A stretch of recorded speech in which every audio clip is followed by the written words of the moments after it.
Ayo, segera download Quran Tadabbur, tafsir dalam genggaman Anda.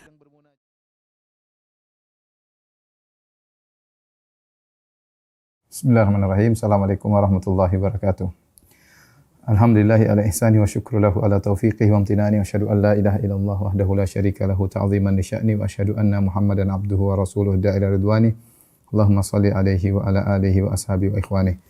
Para jamaah Masjid Tarbiyah yang dirahmati Allah Subhanahu wa taala, para ikhwan dan akhwat yang mengikuti kajian kita baik via YouTube maupun via Facebook ya, dan Instagram.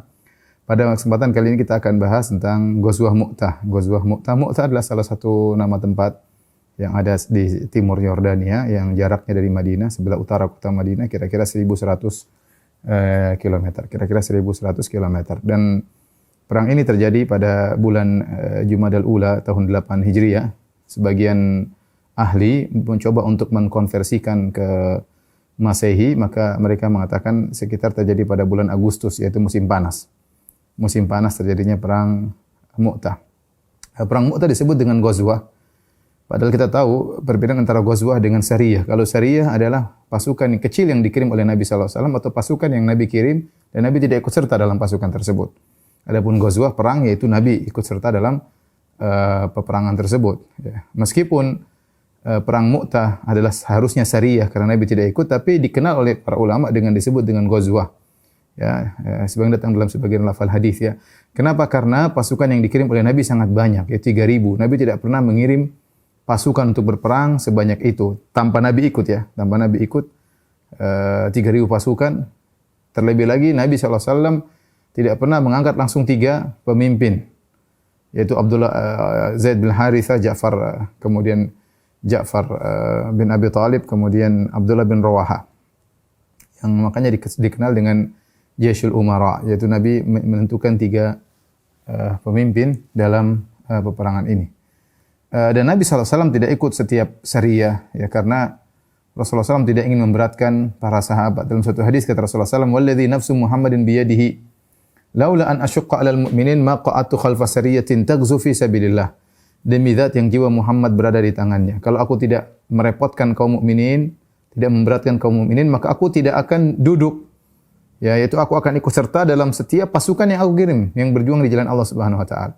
Walakin la ajidu sa'atan fa ahmilahum. Tetapi kalau aku ikut perang, sahabat semua ingin ikut perang dan aku tidak punya tunggangan untuk tersedia untuk membawa mereka dalam peperangan. Wala yajiduna sa'atan fayattabi'uni. Kemudian kalau aku perang, berangkat mereka juga tidak punya kemampuan untuk ikut serta denganku dalam peperangan. Wala tatibu anfusuhum an yaqudu ba'di. Dan tentunya jiwa mereka tidak tenang kalau aku ikut perang sementara mereka duduk di kota Madinah. Ini yang membuat Nabi SAW tidak selalu ikut serta dalam sariyah. Karena kalau Nabi ikut, semua pada mau ikut. Kalau semua pada mau ikut, mereka tidak punya onta, tidak punya kuda ikut perang. Ya, kalau Nabi pergi sendiri mereka tidak ikut, tentu mereka merasa bersalah. Masa Nabi berangkat kita enggak berangkat? Akhirnya Nabi tidak selalu ikut dalam sariyah. Kali ini Nabi SAW mengirim pasukan 3.000 pasukan berangkat menuju Mu'tah ya. Dan dalam pasukan ini tidak ada pembesar-pembesar para sahabat yang senior. Abu Bakar tidak ikut radhiyallahu anhu, Umar tidak ikut, Utsman bin Affan tidak ikut, Ali bin Abi Thalib tidak ikut, Abu Ubaidah bin Al-Jarrah radhiyallahu anhum tidak ikut. Namun yang ikut perang ini yaitu sahabat-sahabat yang lain seperti Ibnu Umar, sahabat senior junior, Anas bin Malik, Abu Hurairah, Abu Qatadah, Khalid bin Al-Walid, Auf bin Malik, Jabir bin Abdullah, Thabit bin Akram, Abu Musa Al-Ash'ari, Waqid bin Abdullah Tamimi, Aqil bin Abi Talib, Abdullah bin Samurah ya. Jadi 3.000 orang tersebut ternyata tidak ada pembesar-pembesar atau senior-senior para sahabat ya. Maka berangkatlah mereka ya. Adapun sebab terjadi Ghazwah Mu'tah datang dalam riwayat yang lemah. Diriwayatkan oleh Al-Waqidi. Al-Waqidi adalah ahli sejarah. Dia punya kitab Al-Maghazi ya. Tetapi Al-Waqidi menurut ahlul hadis adalah matruk, yaitu ditinggalkan ya. Riwayatnya sangat lemah ya. Dia menyebutkan dalam sebagian riwayat bahwasanya sebab terjadinya perang Mu'tah karena Rasulullah SAW mengirim seorang bernama Al-Harith bin Umair Al-Azdi untuk membawa surat kepada pemimpin kota Basrah ya. Rasulullah SAW ingin mendakwahinya. Ketika Al-Harits bin Umair Al-Azdi ingin menuju ke Basrah, tiba-tiba dihadang oleh Syurahbil bin Amr Al-Ghassani.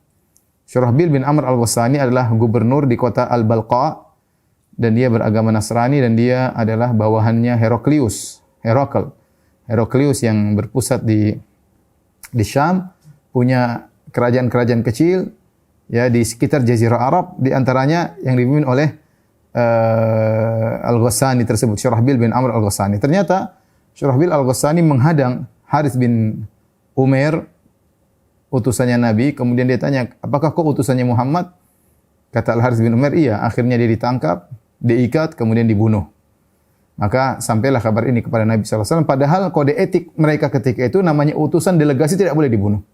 Delegasi tidak boleh dibunuh. Ini suatu hal yang disepakati oleh mereka. Tapi ternyata Syurahbil bin Amr Al-Ghassani ini ternyata dia membunuh utusan Nabi SAW. Dari situ Nabi SAW menyiapkan pasukan untuk menyerang negeri Syam, menyerang pasukannya kabilah Ghassan tersebut. Ini sebab datang dalam riwayat yang lemah, tetapi disebutkan oleh para ulama karena tidak ada maknanya yang bertentangan ya. Kemudian berangkatlah para sahabat ya. Berjalan, kita bisa bayangkan bagaimana di bulan Agustus sangat panas. Jarak perjalanan 1.100 kilo ya. Kemudian akan melawan pasukan Romawi ya, karena kabilah Ghassan adalah anak buah dari Romawi ya. Dan kita tahu Romawi, Persia ketika itulah negara adidaya, memiliki pasukan mungkin 1 juta, mungkin lebih zaman tersebut, dan mereka sudah punya umur negara sudah mungkin ratusan atau ribuan tahun, udah lama banget ya. Sementara Islam baru 8 tahun punya negeri kecil di kota Madinah. Pasukan cuma 3.000 ya. Pasukan cuma 3.000.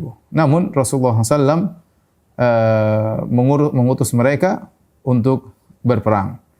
Di antara keistimewaan pasukan ini, ya, di situ ada Khalid ibn Walid.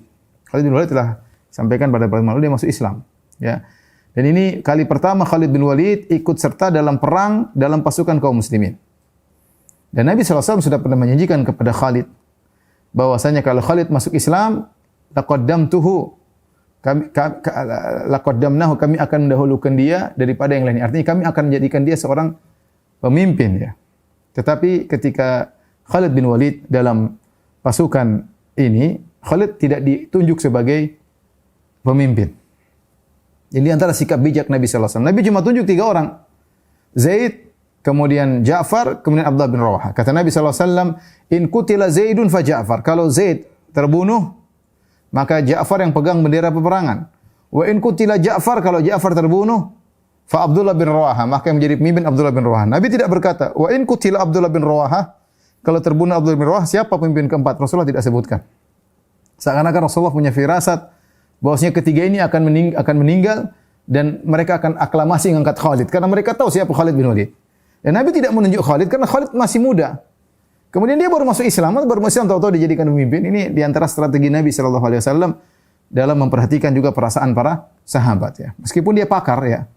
Dia pakar, tetapi ada orang-orang yang lebih senior, lebih hebat yang sudah lama Islamnya. Ini Khalid baru beberapa bulan mungkin baru masuk Islam ya. Dalam hadis dari Abu Qatadah Al-Ansari, dia berkata, ba'atha Rasulullah sallallahu alaihi wasallam jaisyal umara. Rasulullah SAW mengirim pasukan al-umara. Kenapa disebut jaisyal umara? Umara jamak dari amir. Amir yaitu pemimpin. Biasanya pasukan pemimpin cuma 1. Tapi disebut umara karena Rasulullah tunjuk 3 pemimpin karena Rasul sudah diduga bahwasanya pasukan musuh sangat berat ya. Bisa jadi pemimpin meninggal, kemudian meninggal lagi. Ya. Maka Nabi berkata, "Alaikum Zaid bin Harithah." Hendaknya kalian taat kepada Zaid bin Harithah. Zaid bin Harithah, anak angkat Nabi SAW yang sangat dicintai oleh Nabi SAW. Kemudian Allah pernah turunkan ayat akhirnya melarang tabanni, melarang mengangkat anak angkat. Tapi dahulu pernah disebut Zaid bin Muhammad. Sebagaimana sering kita sampaikan dalam pengajian kita. Fa in usiba Zaid, kalau Zaid meninggal dunia, fa Ja'far bin Abi Talib. Maka yang jadi pemimpin adalah Ja'far bin Abi Talib. Fa in usiba Ja'far, kalau Ja'far meninggal dunia, fa Abdullah bin Rawahah Al-Ansari, maka yang jadi pemimpin Abdullah bin Rawahah Al-Ansari. Fawathaba Ja'far faqal, maka Ja'far pun mendatangi Nabi sallallahu alaihi wasallam berkata, "Ya Rasulullah, ma kuntu arhabu an tastamila alayya Zaidan." Kata dia, "Ya Rasulullah, yang aku khawatirkan adalah Anda menjadikan Zaid menjadi pemimpinku." Seakan-akan Ja'far kurang setuju kalau Zaid bin Harithah menjadi pemimpinnya. Wallahu alam apa sebabnya, tapi yang jelas Zaid dari dulunya budak. Dimerdekakan oleh Nabi sallallahu alaihi wasallam dari mawali, dari budak. Adapun Ja'far bin Abi Thalib sepupu Nabi sallallahu alaihi wasallam, Quraisy, ma'ruf ya. Maka dia mengatakan, "Wa kuntu arhabu an tastamila alayya Zaidan." Aku khawatir kalau engkau menjadikan Zaid menjadi pemimpinku. Kata Nabi sallallahu alaihi wasallam kepada Ja'far bin Abi Thalib, "Imdhi."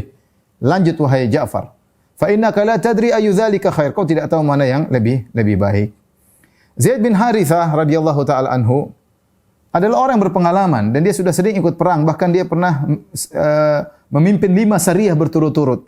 Dia sudah pernah dikirim oleh Nabi memimpin 5 pasukan berturut-turut. Ya.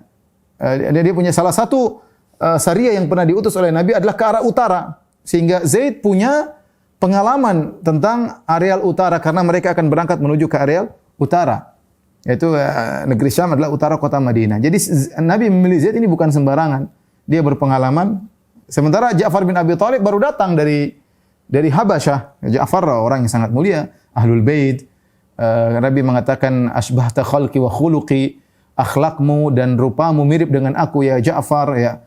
Ketika Ja'far datang Rasulullah menang dalam Khaybar, Rasulullah mengatakan aku tidak tahu yang lebih aku gembira, menang dalam perang Khaybar atau Ja'far datang kembali. Rasulullah sangat sayang kepada Ja'far bin Abi Thalib. Tetapi Rasulullah punya cara pandang tersendiri.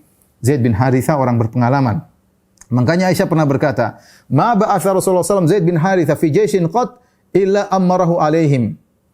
Ya, tidaklah Nabi pernah mengirim suatu pasukan yang dalam pasukan tersebut ada Zaid bin Harithah kecuali yang jadi pemimpinnya adalah Zaid bin Harithah. Zaid bin Harithah bin Syurahbil Al-Kalbi ya. Zaid bin Harithah memiliki keistimewaan ya. Dan pernah Ibnu Umar berkata, "Ba'atha Nabi sallallahu alaihi wasallam ba'than wa amara alaihim Usama bin Zaid." Rasulullah SAW pernah mengirim satu pasukan. Setelah itu tentunya Rasulullah SAW mengirim pasukan yang pasukan tersebut dipimpin oleh Usama bin Zaid. Usama bin Zaid anaknya Zaid bin Harithah. Usama bin Zaid bin Harithah. Ya. Fata'ana ba'dhun nas fi imaratihi, maka sebagian orang mencela kepemimpinan Usama, masih muda, ya siapa sih Usama? Maka Nabi sallallahu alaihi wasallam berkata, "In tat'anu fi imaratihi." Kalau kalian mencela kepemimpinan Usama, faqad kuntum tat'anuna fi imarati abihi min qabl. Kalian dulu juga pernah mencela kepemimpinan bapaknya, yaitu Zaid bin Harithah. Wa imullah in kana la khaliqan lil imarah. Sungguh Zaid bin Harithah adalah seorang yang layak menjadi pemimpin. Wa in kana la min ahabbin nasi ilayya, dan Zaid bin Harithah adalah orang yang paling aku cinta, termasuk orang yang paling aku cintai. Wa inna hadza, dan anaknya Usamah la min ahabbin nasi ilayya ba'dahu, adalah orang yang paling aku cintai setelah ayahnya meninggal dunia. Ya, Rasulullah ingin jelaskan bahwa Zaid bin Harithah dipilih oleh Nabi bukan sembarangan. Dia berhak untuk jadi pemimpin meskipun dia dulunya budak, dan dia adalah orang yang berpengalaman. Ya, kita lihat bahwasanya bagaimana indahnya Islam. Ya. Taib. Kemudian ketika para pasukan tidak berangkat, tiba-tiba Abdullah bin Rawahah menangis. Abdullah bin Rawahah menangis. Ya. Maka beliau ditanya, "Wa ma yubkik? Apa yang buat engkau menangis wahai Abdullah bin Rawahah?" Dari tiga orang. Pertama Zaid bin Harithah, kalau meninggal Ja'far bin Abi Thalib, kalau meninggal Abdullah bin Rawahah. Ketika hendak berangkat, Abdullah bin Rawahah menangis. Maka orang bertanya, "Wa ma yubkik? Apa yang buat kau menangis?" Maka dia berkata, "Ama wallahi ma bi hubbud dunya wa sababatun bikum." Kata dia, "Demi Allah, aku menangis bukan karena cinta kepada dunia, bukan karena rindu untuk bertemu kalian kembali. Walakinni sami'tu Rasulullah SAW yaqra'u ayatan min kitabillah yadhkuru fiha an-nar." Tetapi aku mendengar Rasulullah SAW baca satu ayat dalam Al-Quran yang dalam ayat tersebut menyebut tentang neraka jahanam. Wa in minkum illa wariduha kana 'ala rabbika hatman maqdiyah. Itu Nabi pernah baca ayat, tidaklah setiap kalian kecuali akan melewati neraka, maksudnya di atas sirat. Kana 'ala rabbika hatman maqdiyah, ini suatu perkara yang sudah dipastikan tidak bisa dihindari. Kalau saya sudah lewat sirat, falastu adri kaifa bisadar ba'dal wurud. Ketika saya lewat sirat di neraka jahanam, saya tidak tahu apakah saya bisa selamat setelah melewati sirat tersebut. Maka itu yang buat dia menangis ya. Itu yang buat dia menangis. Maka para sahabat mendoakan beliau dengan berkata, "Sahibakumullah wa dafa'ankum faraddakum ilaina salihin." Semoga Allah menemani kalian dan semoga Allah membela kalian dan semoga Allah mengembalikan kalian kembali kepada kami dalam kondisi baik. Ya. Di sini lihat Abdullah bin Rawahah ya. Adalah orang yang sangat hebat. Ya. Namun dia tidak pernah pede dengan imannya. Siapakah Abdullah bin Rawahah? Jasa besar terhadap Islam. Jadi tidak pernah sombong dengan amalannya. Abdullah bin Rawahah pernah ikut dalam perjanjian Aqabah. Awal-awal sebelum Nabi berhijrah kota Madinah. Yang datang ke perjanjian Aqabah di antaranya Abdullah bin Rawahah. Dia juga ikut datang ketika Rasulullah SAW di Mina. Dia ketemu Rasulullah SAW. Sebelum Rasulullah berhijrah kota Madinah. Kemudian setiap perang dia pasti ikut. Ya, perang Badar ikut, perang Uhud ikut, perang Ahzab ikut. Syariah-syariah yang dikirim oleh Nabi juga diikuti Abdullah bin Rawahah. Dan dia ikut juga dalam perjanjian Hudaybiyah. Dan dia termasuk orang yang membaiat Nabi di bawah Sajaratul Ridwan. Yang Nabi jamin masuk surga. Ya. Intinya amalan dia sangat banyak. Sekarang diangkat menjadi pemimpin. Kalau Ja'far bin Abi Thalib meninggal jadi pemimpin, tapi dia tidak pernah pede. Bahkan dia menangis ketika mengingat ayat wa im minkum illa wariduha. Tidaklah seorang pun dari kalian kecuali akan melewati sirat. Dan dia berkata, aku tidak tahu aku lewat, aku bisa lolos atau tidak. Ya. Itu yang buat beliau menangis radhiyallahu taala anhu. Tidak pede dengan amalan yang pernah dia lakukan. Tidak seperti sebagian kita baru punya amalan sedikit sudah pedenya luar biasa. Yang merasa masuk surga, merasa para sahabat tidak demikian. Semua tidak ada yang pede. Mau Abdullah bin Rawahah, mau Umar bin Khattab, mau Utsman bin Affan, semuanya. Ya, semuanya rasa takut kepada Allah luar biasa. Tidak pernah merasa mentang-mentang dengan amal yang telah dia lakukan. Ya. Kemudian setelah didoakan oleh kaum muslimin, mereka berkata, sahibakumullah, semoga Allah menemani kalian, wa dafa'ankum, semoga Allah membela kalian, faraddakum ilaina salihin, semoga Allah kembalikan kalian kembali kepada kami dalam kondisi baik. Maka Abdullah bin Rawahah berkata, dia bikin syair, dia seorang penyair. Dan syair-syairnya keluar dari hati, syair-syair yang masuk ke dalam hati para pendengarnya. Apa kata dia? Lakinnani as'alur rahmana maghfiratan. Tetapi aku mohon ampunan dari Allah Subhanahu wa taala. Wa darbatan dzata faz'in taqdhifu zabada. Dan aku mohon kepada Allah agar aku ditikam ya dengan tikaman yang kuat yang akan akan menjadikan darahku muncrat dengan berbusa darahku tersebut. Dia ingin mati syahid. Dia bilang lakinnani as'alur rahmana maghfiratan wa darbatan dzata faz'in takdhifu zabada. Tapi aku mohon kepada Allah maghfirah, ampunan, dan sebuah tikaman keras yang mengenaiku sehingga memuncratkan busa darahku. Au ta'natan biyadayya harrana mujhizatan. Atau aku ingin ditombak oleh seorang musuh pengendara kuda yang dia menombak dengan sangat cepat, biharbatin tanfudhul ahsya'a wal kabida. Yang tombaknya tersebut akan masuk ke dalam ususku dan akan menembus hatiku. Hatta yaqulu idza marru ala jadathi. Seketika aku meninggal dunia, maka orang-orang akan melewati kuburanku dan akan berkata, arsyadahullahu min ghazin wa qad rashuda. Ya, Allah telah beri petunjuk kepadanya sang pejuang dan sungguh ia telah mendapat petunjuk. Intinya dia mati syahid.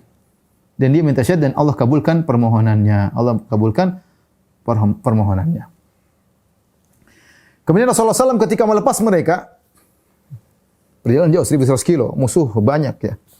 Rasulullah SAW beri wasiat kepada mereka. Dan biasa Rasulullah SAW memberi wasiat kepada pasukan yang akan dilepas. Sebutkan Rasulullah memberi wasiat di Thaniyatul Wada'. Thaniyatul Wada' itu seperti tempat yang agak tinggi yang ada di arah utara kota Madinah. Yaitu kalau orang ingin pergi ke Tabuk, ke arah utara, dan mereka akan melewati Thaniyatul Wada'. Oleh karenanya sebagian ulama di antara Ibnu Qayyim mengkritiki yang sering diucapkan ta'ala al-badru alaina min Thaniyatil Wada' wajib syukru alaina dan seterusnya yang disebut dengan Tala al-Badru. Dari sisi sanad hadisnya mu'dhal, hadisnya dhaif, sangat dhaif. Dari sisi makna pun tidak pas. Kenapa? Karena Thaniyatul Wada' itu letaknya di utara kota Madinah, bukan di selatan kota Madinah. Nah, kalau Nabi berhijrah, Nabi datang dari selatan, dari kota Mekah. Madinah kan menghadap ke selatan. Nah, kalau Nabi datang dari kota Mekah, Nabi tidak akan lihat Thaniyatul Wada' karena Thaniyatul Wada' itu di sebelah utara. Ini Madinah, Mekah selatan. Nah, Rasulullah datang dari Thariqul Hijrah, dari kota Mekah, dia tidak akan melewati Thaniyatul Wada'. Thaniyatul Wada' itu kalau orang datang dari utara, dari Syam, dari Tabuk akan lihat Thaniyatul Wada'. Makanya Ibnu Qayyim mengkritiki bahwasanya ketika para sahabat menyambut Nabi dengan mengatakan Tala al-Badru alaina min Thaniyatul Wada', maka itu dari sisi sanad salah, dari matannya juga keliru ya. Maka Nabi SAW melepaskan mereka di Thaniyatul Wada'. Ketika mereka hendak pergi ke utara, ke negeri Syam, Nabi berkata, "Intaliqu bismillah wa billah." Berangkatlah kalian dengan nama Allah dan karena Allah, wa ala millati Rasulillah, di atas agamanya Rasulullah. Wala taqtulu syaikhan faniyan, jangan kalian membunuh orang yang sudah tua. Wala tiflan wala saghiran, jangan kalian bunuh anak kecil. Jangan kalian bunuh bayi, jangan kalian bunuh anak kecil. Wala imra'atan, dan jangan kalian membunuh wanita, ya. Demikian dalam riwayat, jangan kalian membunuh orang dalam kuil ibadahnya. Ya, yaitu kalau ada orang sedang beribadah di kuil-kuil mereka, jangan kalian bunuh. Wala taghullu, dan jangan kalian curang mengambil harta ghanimah sebelum dibagikan. Wa dhammu ghanaimakum wa aslihu ahsinu innallaha yuhibbul muhsinin. Kumpulkan ghanimah kalian, berbuatlah baik dan berbuat ihsan, sungguhnya Allah mencintai orang yang berbuat ihsan. Dalam riwayat yang lain kata Nabi, la tumathilu wala tamthulu, yaitu jangan kalian melakukan muslah. Muslah itu mencincang-cincang mayat, tidak boleh. Ya. Dalam riwayat yang lain Rasulullah berkata, "Ughzu bismillahi fi sabilillah, qatilu man kafara billah." Berangkatlah dengan menyebut nama Allah di jalan Allah. Perangilah orang-orang kufur kepada Allah. Ughzu wala taghullu, berperanglah jangan buat gulul. Wala taqdiru, jangan berkhianat. Wala tamthulu, jangan kalian mencincang mayat. Ini perang bukan memuaskan hawa nafsu, mencincang musuh, enggak. Perang karena ada orang kafir kepada Allah yang menghalangi dakwah, maka diperangi, ya. Baik, berangkatlah para sahabat menuju ke Syam. Sampailah mereka suatu daerah yang bernama Ma'an. Suatu daerah namanya Ma'an, sekarang di Yordania, yaitu sebelum Mu'tah. Ternyata mereka dikagetkan dengan kabar, ternyata musuh sangat banyak. Musuh sangat banyak. Urwah bin Zubair meriwayatkan bahwasanya Herakl ketika berkem di Al-Balqa, di kota Al-Balqa, dia siapkan 100.000 pasukan untuk menyambut pasukannya Nabi SAW. Kemudian juga kabilah-kabilah Arab yang berkoalisi di bawah berloyalitas kepada Heraklius. Heraklius kan Romawi. Dia sudah pasukan 100.000. Kemudian kabilah-kabilah Arab seperti Lakham, Juzam, Bilqain, Bahram, mereka juga mengumpulkan pasukan 100.000. Sehingga 100.000 dari pasukan Arab, 100.000 dari Romawi, jumlahnya 200.000. Mereka siap menyerang kaum muslimin. Maka kaum muslimin kaget dengan kabar yang luar biasa. Ternyata jumlah musuh 200.000. Para ulama khilaf tentang jumlah ini. Ada yang mengatakan 20 ribuan, bukan 200.000. Ada yang mengatakan 50.000. Ini jumlah yang banyak. Ya, kalau 50.000 sudah sangat banyak. Apalagi sampai 200.000. Kalau 200.000 berarti kan 3.000 sama 200.000 itu 1:7 kira-kira. 1:70 ya. 1:70. Jadi satu orang lawan 70 orang. Berat ya. 1:2 setengah mati. Apalagi 1:70 ya. Urwah berkata, "Falamma balagha dzalikal muslimin aqamu bima'an lailataini yanzuruna fi amrihim." Tatkala mereka sampai kabar kepada kaum muslimin dan mereka sedang berada di kota Ma'an itu sebelum Mu'tah, maka 2 malam mereka berdiskusi. Mereka berkata, "Naktubu ila Rasulillah sallallahu alaihi wasallam fa nukhbiruhu bi adadi aduwina." Kita tulis surat kepada Nabi, kita kabarkan musuh jumlahnya banyak. Lihat bagaimana jawaban Nabi, fa imma an yumiddana bi rijalin wa imma an ya'muruna bi amri fanamdhi lahu. Maka Nabi mungkin mengirim bantuan atau Nabi suruh kita lakukan perang, kita perang. Ya. Mereka tidak ada pikiran kita pulang, enggak ada terungkap seorang pun dari mereka kita balik, enggak ada. Mereka bilang kita ini kirim ini kan perang tidak gampang. 3.000 belum 200.000 mungkin perlu strategi. Kalau memang Nabi mau kirim bantuan, kalau enggak kita maju perang. Oleh karena Ibnu Katsir ketika mengomentari hal ini, dia mengatakan tidak ada pasukan seperti pasukan para sahabat. Jumlah mereka sedikit ya. Namun dalam waktu yang singkat mereka bisa menguasai banyak ya, ekspansi di areal di atas muka bumi ini. Kenapa? Di antara sebabnya karena mereka tidak pernah takut mati. Di antara sebab mereka, dan ini tidak ada di pasukan manapun, tidak ada. Di pasukan manapun tidak ada yang seperti pasukan para sahabat. Tidak ada pasukan yang seperti pasukan para sahabat dan tidak akan datang pasukan seperti pasukan para sahabat. Ya. Yang mereka tidak pernah takut sama sekali dan mereka ingin mati syahid. Itulah yang buat mereka akhirnya berhasil karena mereka didikan Nabi sallallahu alaihi wasallam. Waktu singkat mereka bisa menyebarkan cahaya Islam kemana-mana. Ketika mereka sedang diskusi, maka Abdullah bin Rawaha yang memang niatnya ingin mati syahid, kemudian dia mengobarkan semangat para sahabat. Dia berkata, "Ya qaumu, wallahi innal ladzi takrahuna lalladzi kharajtum lahu tatlubuna syahadah." Wahai kaumku, apa yang mungkin kalian benci ya. Itulah yang kalian keluar untuk mendapatkan, yaitu mati syahid. Wa ma nuqatilun nasa bi'adadin. Kita tidak pernah berperang karena mengandalkan jumlah yang banyak. Wala quwwatin wala kasrah. Kita tidak pernah berperang karena mengandalkan kekuatan kita dan tidak pernah berperang karena mengandalkan jumlah yang banyak.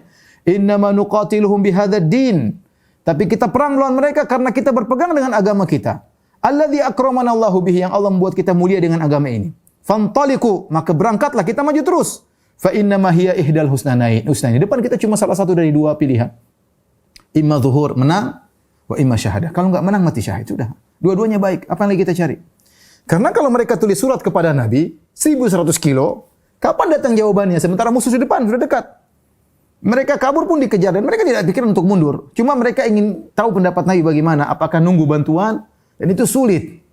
Sekarang berapa cepat kuda bisa berangkat menuju ke kota Madinah, menyampaikan surat tersebut. Kemudian balik lagi datang terlalu lama. Sepertinya sulit untuk dikerjakan. Ya. Musuh 200.000 orang, 1:70. Heraklius, padahal ketika dia bertemu dengan Abu Sufyan sebagaimana dalam Sahih Bukhari, sekitar tahun 6 Hijriah, dia sudah mengetahui bahwasanya Muhammad adalah seorang nabi. Bahkan dia berkata, fa in kana ma taqulu haqqan fasayamliku mawdi'a qadamai hatain. Dia pernah berkata, kalau yang kalian ucapkan tentang nabi ini benar, maka dia akan menguasai ke tempat dua kaki kuku ini, dia akan menguasai kerajaanku. Wa qad kuntu a'lamu annahu kharij. Saya sudah tahu dia keluar. Lam akun adhunnu annahu minkum, namun saya tidak menyangka nabi terakhir tersebut dari bangsa Arab. Dia menyangka dari Bani Israel.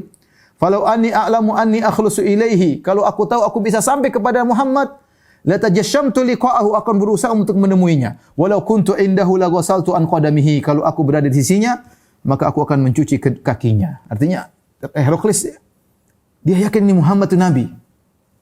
Dia yakin. Sehingga sampai Ibnu Hajar rahimahullah dalam Fathul Bari menyebutkan khilaf ulama. Apakah Heraklius beriman atau tidak? Namun yang benar dia tidak beriman. Buktinya dia kirim pasukan 100.000 untuk lawan Nabi sallallahu alaihi wasallam, untuk lawan pasukannya Nabi sallallahu alaihi wasallam. Mungkin wallahu alam dia berpikir, meskipun Nabi Muhammad seorang nabi, mungkin kalau pasukan kita banyak dia bisa kalah. Bukankah orang-orang Yahudi dahulu pernah membunuh para nabi? Bisa jadi ini nabi akan dibunuh. Ini mungkin syubhat di kepala mereka. Ya. Yang jelas Heraklius mati dalam kondisi musyrik. Buktinya dia kirim pasukan untuk melawan pasukan Rasulullah sallallahu alaihi wasallam. Akhirnya para sahabat pun maju, ya. Sampailah mereka tiba di Mu'tah. Ya, sampailah tiba mereka di Mu'tah. Perang yang tidak seimbang. 3.000 lawan 200.000. Zaid bin Harithah kemudian memimpin peperangan. Terus dia maju, tidak mundur sama sekali. Musuh 200.000, mereka cuma 3.000. Sahabat tidak ada yang mundur, semuanya perang dengan luar biasa. Akhirnya Zaid bin Harithah meninggal dunia. Ikhwan, perang tidak mudah, ikhwan. Saya pernah dengar cerita seorang kawan ketika dari Maluku, dia cerita waktu terjadi kasus perang antara kaum muslimin dengan kaum kufar. Dia bilang dia sudah semangat, begitu dia angkat pedang, lihat pasukan musuh dengan pedang yang banyak, dia sampai gemetar, tidak bisa maju. Ya, orang tidak biasa berperang, ketakutan luar biasa. Ini para sahabat sudah biasa. Dan mereka beraninya, dan mereka yang mati syahid. Ya. Maka mereka pun maju, perang, sampai akhirnya meninggallah Zaid bin Harithah, orang yang sangat dicintai oleh Nabi sallallahu alaihi wasallam. Kemudian bendera peperangan dipegang oleh Ja'far bin Abi Thalib. Ja'far maju. Ketika dia berperang, dan dia tidak mungkin bakalan menang. Sulit, secara perhitungan sulit. Dan dia tidak ingin kabur. Subhanallah. Dia cari mati. Maka dia pun turun dari kudanya, kemudian dia bunuh kudanya. Dia bunuh kudanya, ya, supaya dia tetap berperang. Kemudian dia berperang, dia turun dari kudanya, dia perang sampai dia meninggal dunia. Sampai dia meninggal dunia, ya.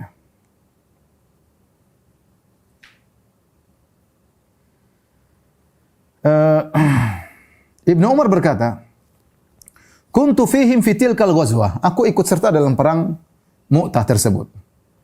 Setelah selesai perang, faltamasna Ja'far bin Abi Thalib. Kami mencari mayatnya, jasadnya Ja'far bin Abi Thalib. Jadi Ja'far bin Abi Thalib berperang sampai dia pegang bendera sampai tangan kanannya putus, dia pegang tangan kiri, tangan kanannya putus, dia pegang bendera dengan adudaihi, dengan lengan atasnya, kemudian dia meninggal. Ini tidak mundur sama sekali. Bahkan dia turun dari kudanya dan dia berperang sampai meninggal dunia. Kata Ibnu Umar, kuntu fihim fi tilkal ghazwah. Aku ikut mereka dalam perang tersebut. Faltamasna Ja'far bin Abi Thalib. Kami cari jasadnya Ja'far bin Abi Thalib. Fawajadnahu fil qatla. Kami dapat dia tertumpuk di antara orang-orang yang meninggal dunia. Wa wajadna ma fi jasadihi bid'an wa tis'ina min ta'natin wa ramyah. Kami dapati ada 90 lebih luka yang ada pada tubuhnya. Dari tikaman, dari panah, dari tombak, semuanya pedang. 90 lebih luka di tubuhnya. Menunjukkan Ja'far perang dengan luar biasa. Artinya dia terluka, dia tidak langsung jatuh. Kalau baru sekali tusukan langsung mati, cuma ditemukan 1 tusukan, 2 tusukan. Ini puluhan, berarti dia kena ini, kecabik sana, dia jalan terus. Sampai 90.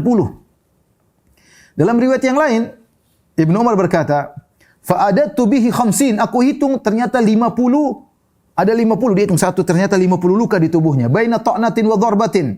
Antara tombak, antara pedang. Kemudian dia berkata, perhatikan sini. Laisa minha syai'un fi duburihi. Tidak ada satu lukanya pun di belakang, enggak ada. Semua luka di depan. Menunjukkan Ja'far bin Abi Thalib 1 detik pun tidak pernah balik ke belakang, enggak pernah. Semua lukanya 50 di depan. Allahu Akbar. Bagaimana kuatnya para sahabat dulu ketika berperang. Ya. Bukan kita baru kena luka sedikit sudah sampai puluhan. Dan tetap tegar berperang sampai meninggal dunia. Ibnu Hajar ketika mengomentari, dia berkata di hadis riwayat Bukhari tadi, berkata bayanu farti syaja'atihi wa iqdamihi. Ini menjelaskan bagaimana sikap keberanian Ja'far bin Abi Thalib yang luar biasa dan bagaimana tempurnya yang luar biasa. Luar biasa. Ya, bukan 1-2 bekas kemudian tewas. 50 dalam riwayat 90 semuanya di bagian depan. Ja'far bin Abi Thalib kedua tangannya terputus dalam peperangan tersebut dan Nabi sallallahu alaihi wasallam mengatakan uritu Ja'faran malakan yatiru bi janahi fil jannah. Aku diperlihatkan Ja'far bin Abi Thalib menjadi malaikat yang terbang dengan kedua sayapnya di surga. Ya. Makanya digelari dengan Ja'far at-Tayyar, Ja'far yang terbang. Kenapa? Al-jazaa min jinsil amal. Balasan sesuai dengan perbuatan, tangannya putus maka Allah gantikan dengan 2 sayap yang dia berterbangan di surga. Sebagaimana dilihat oleh Nabi sallallahu alaihi wasallam. Ibnu Umar meriwayatkan, kana idza sallama la ibni Ja'far. Ibnu Umar kalau dia beri salam kepada anaknya Ja'far, dia berkata, "Assalamu alayka ya ibna dzil janahain." Assalamualaikum wahai putranya pemilik 2 sayap. Maksudnya Ja'far bin Abi Thalib. Makanya dia digelar dengan Ja'far at-Tayyar. Ketika Ja'far meninggal dunia, saya enggak bayangkan bagaimana dia berperang dengan kudanya, dia merasa sudah kayaknya enggak bisa, dia turun dari kudanya dia bunuh, kemudian dia berperang sampai meninggal dunia. Sampai 90 luka di hadapannya. Luar biasa. Inilah orang-orang hebat yang sampai dengan mereka lah, jasa-jasa mereka lah Islam sampai kepada kita.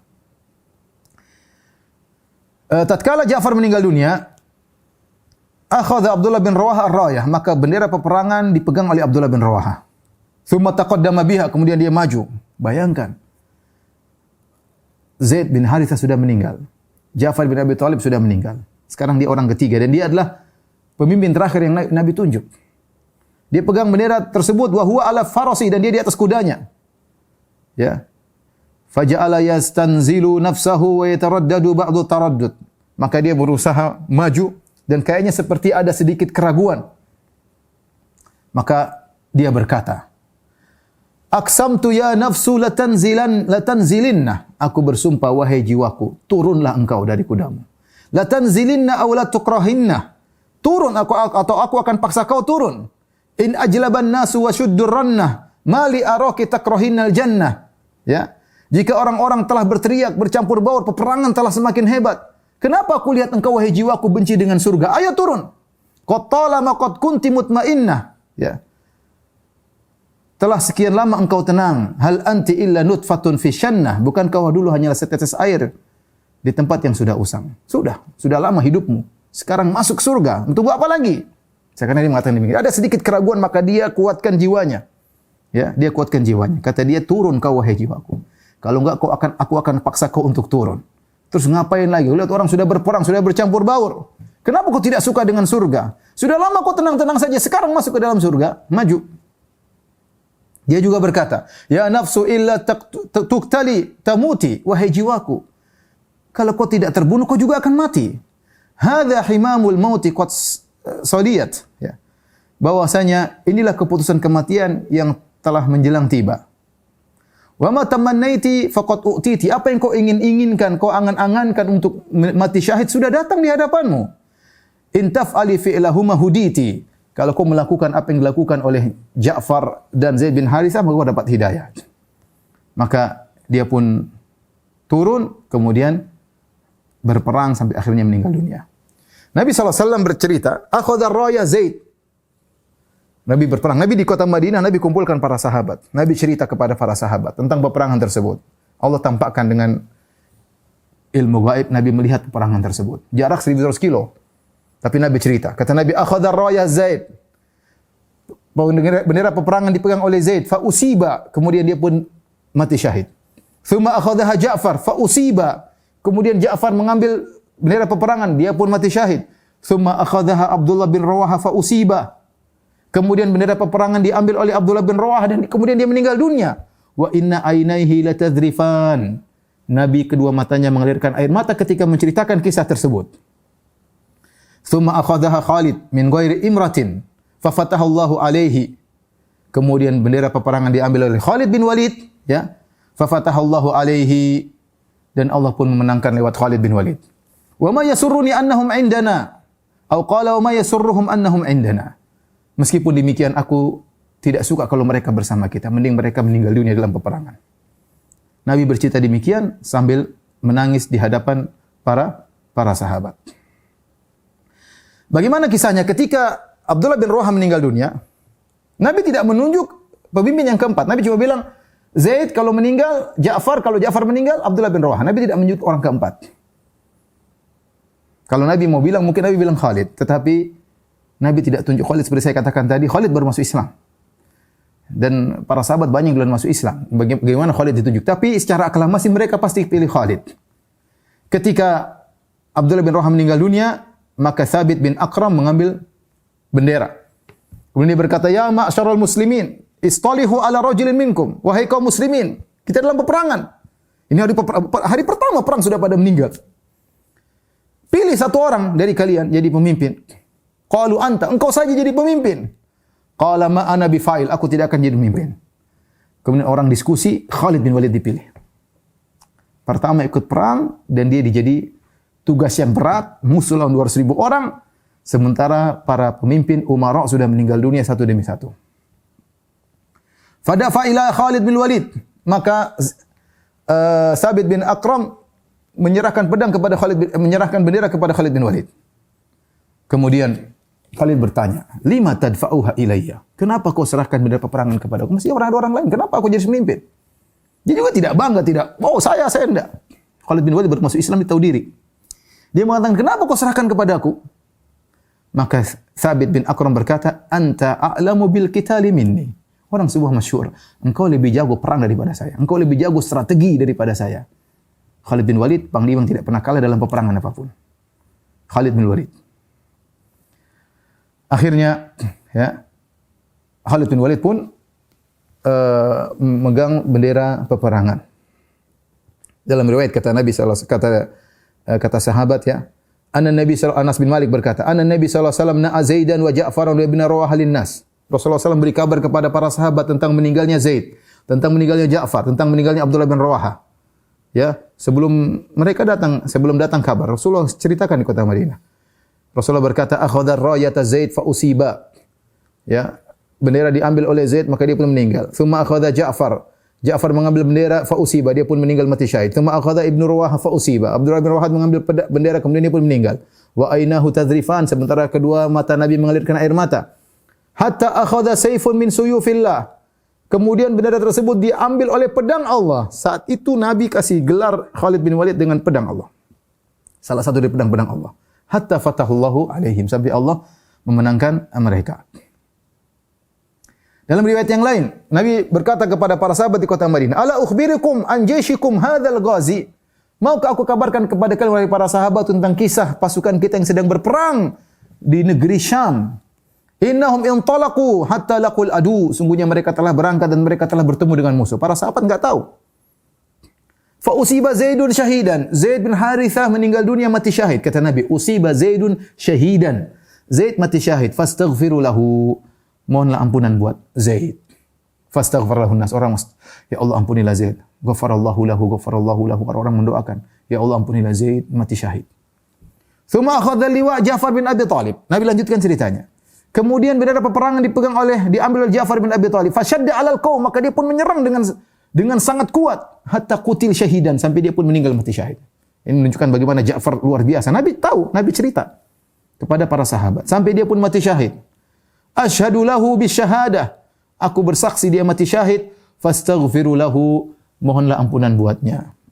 Orang-orang pun mohon ampun buat Ja'far. Thumma akhadha liwa Abdullah bin Rawahah. Maka bendera peperangan diambil Abdullah bin Rawahah. Fa athbata qadamaihi. Kemudian dia kokohkan kedua kakinya. Jadi ada sedikit keraguan. Dia kokohkan kedua kakinya hatta usiba syahidan, sampai dia mati syahid. Fastaghfiru lahu. Mohonlah ampunan buat dia. Thumma akhadha liwa Khalid bin Walid. Walam yakun minal umara wa huwa ammara nafsi fa rafa'a Rasulullah sallallahu alaihi wasallam usbu'aihi wa qala Allahumma huwa sayfun min suyufik fansurhu fa yawma idzin summiya Khalid sayfallah.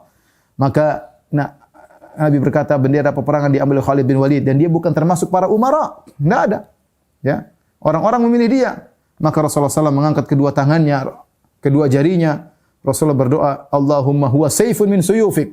Ya Allah, sungguhnya Khalid bin Walid adalah pedang dari pedang-pedangmu, fansurhu. Tolonglah Khalid bin Walid.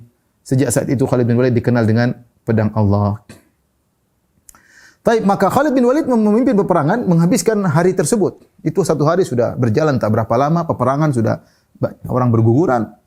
Khalid berperang dengan luar biasa. Perhatikan dalam Sahih Bukhari, Khalid cerita tentang dia berperang. Kita bisa bayangkan bagaimana hebatnya Khalid. Dia berkata, Laqad qata'at fi yadi yauma Mu'tah tis'atu asyaf.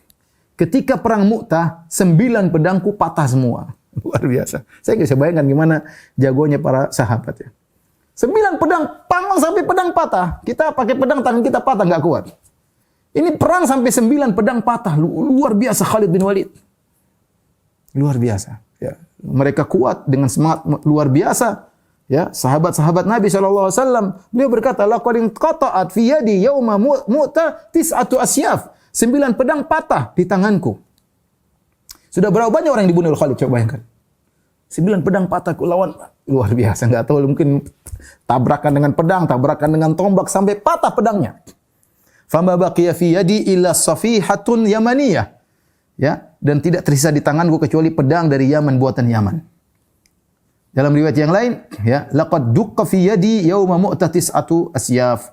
Telah terpatah-patahkan pedang di tanganku 9 pedang. Dan ini luar biasa perangnya Khalid bin Walid. Maka Khalid bin Walid memimpin peperangan dan dia tidak meninggal sampai maghrib. Perang selesai. Dan kode etik dalam peperangan ketika itu, perang selesai. Kalau maghrib. Tidur, lanjut besok. Lanjut besok. Dan ini bagaimana caranya bisa selamat. Khalid sekarang berpikir logis ya. Ini sekarang kita terus-terusan nggak bisa. Musuh 200.000, kita cuma 3.000. Ya. Maka Khalid membuat strategi ya, bagaimana pasukan bisa selamat tapi selamat dengan kehormatan. Bukan disebut pengecut atau kabur. Ini pikiran Khalid ya, karena tidak ada perintah, bagaimana dia membuat apa? Surat dari Nabi tidak mungkin datang dalam waktu singkat. Peperangan sedang berjalan. Menunggu surat masih 2 minggu lagi, 3 minggu lagi baru sampai. Ya. Akhirnya Khalid bin Walid bikin strategi seakan-akan datang pasukan bantuan dari kota Madinah.